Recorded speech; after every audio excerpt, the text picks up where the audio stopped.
Hi everybody, Coach Gabriel Shaw, kinesiologist, performance specialist over at MoveSpace.com, and we talk about our shoulder rotator cuff or our shoulder stabilizer muscles. Then what we need to do is we need to go ahead and put those in a similar position to what they do in our activities. I want you to check out some of these exercises and find the ones that look the most similar to your activities or the one that feels the best to your body, and start there. Let the shoulder come out of the socket, turn the shoulder back in.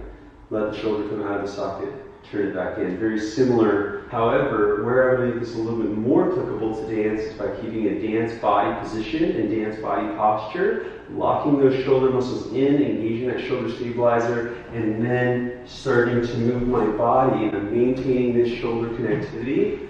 I'm not letting the shoulder pull out, but I'm starting to do some walking, and I'm starting to move my body, and I'm thinking about sucking the humerus bone into the shoulder joint, and I'm turning. If you think about engaging the shoulder muscle when it needs to be done in dance, which is in a very dynamic movement where the energy is moving away from me and I have to catch it. So it's not so much, I'm not necessarily using my rotator cuff muscles as rotators, but I'm using them to maintain the integrity of my shoulder so I don't get pulled out like this.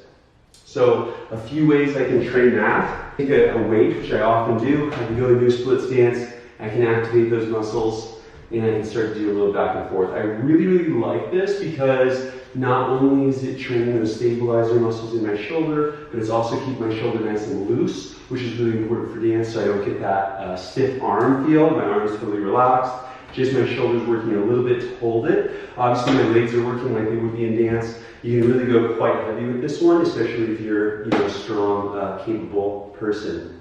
Now, if I want to step that exercise up even a little bit, what I can do is I can go with something a little bit heavier, and I can actually catch the weight. So I really like a catch and a drop because that's going to be very similar to what you're going to have to do to stabilize your shoulder. It's going to get pulled out, and you're going to have to use it all of a sudden to pull. So I'm going to use this to get a little bit of extended hip position. I can do a little bit of squat or a little bit of hinge, and I'm just going to use this to catch and drop, catch and drop.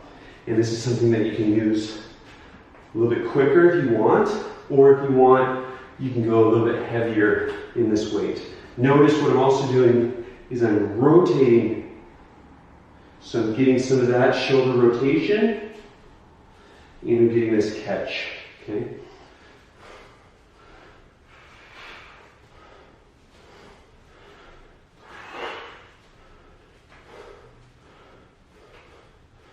Those are great ways to train those stabilizer muscles, similar to like they would need to do in dance.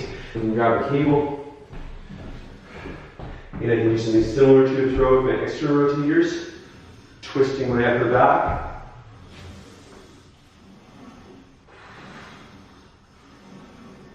And then again, I like it here because again, this is pulling out, and I'm having to stop it. Okay, so I can go back, slow pull, pull, catch. Slow pull, here, catch.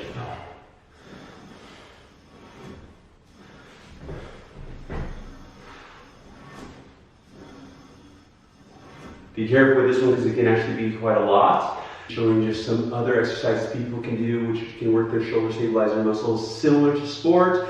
Might look a little different from dance, but they're also really good for dance too because they really get their shoulder muscles stabilized in a variety of positions. So the first thing I'm going to do is that it's been proven, and I'll put up a slide here showing all the rotator cuff muscles get most activated and most balanced activation in abduction. So I'm moving to the side, okay? But what I want to do is I want to mostly focus that abduction in the first 15 degrees of movement here, where the deltoid, big muscle on the side of my shoulder, is less able to contribute. So what I'm going to do is I'm going to pull these out at about 15 degrees on my side. I'm going to imagine sucking that shoulder in to the socket, let the shoulder blades go out along my back, and then I'm just going to try to stay upright, and I'm going to walk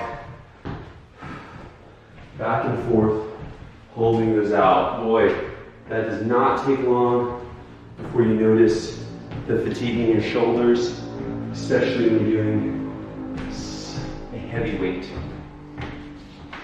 Okay, so walking, slight shoulder abduction. What you can also do is you can train those in a similar movement as many other sports, which is throwing. So you can actually just feel it yourself. You just mimic a throw, reach back. You can feel a little stretch in your shoulder muscles. Reach forward. Step with the other side. Reach back. Reach forward. So this is more of a stretch. But this one might feel actually like a lot, especially in that end range. Especially if someone does have shoulders that are weak or stiff or injured.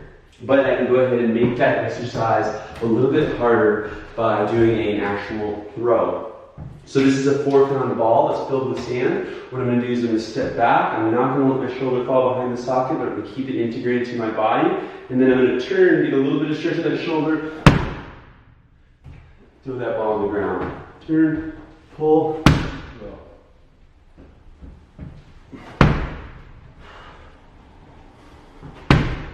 And you can slam as hard as you want. Getting a little stretch.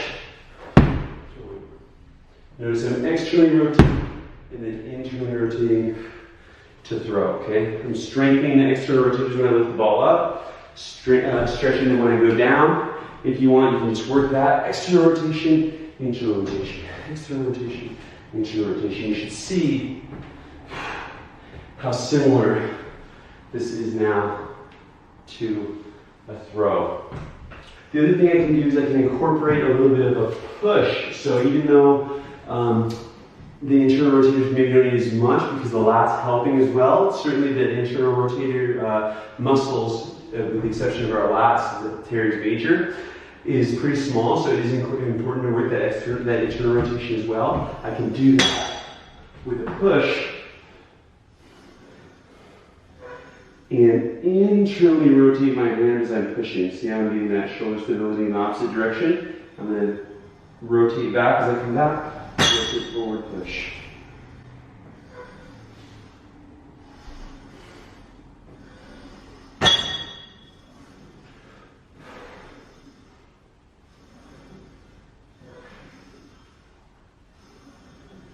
And the other thing I can do is I can work those shoulder rotators by putting a little weight on them, like going on the ground in a push-up position. And I'm going to use a couple sliders for this, just to help my hands on the ground, but you don't have to. So where you might start is just up on a ledge, to make it a little bit easier, or just on all fours. And what I'm going to do is I'm going to go out with the shoulders, and then in, and then up. Down, out, and then up. See how I keep my elbows bent when I'm opening and closing. If that's easy for you, you can go think about a push-up position. Down, in, up, down, in, up.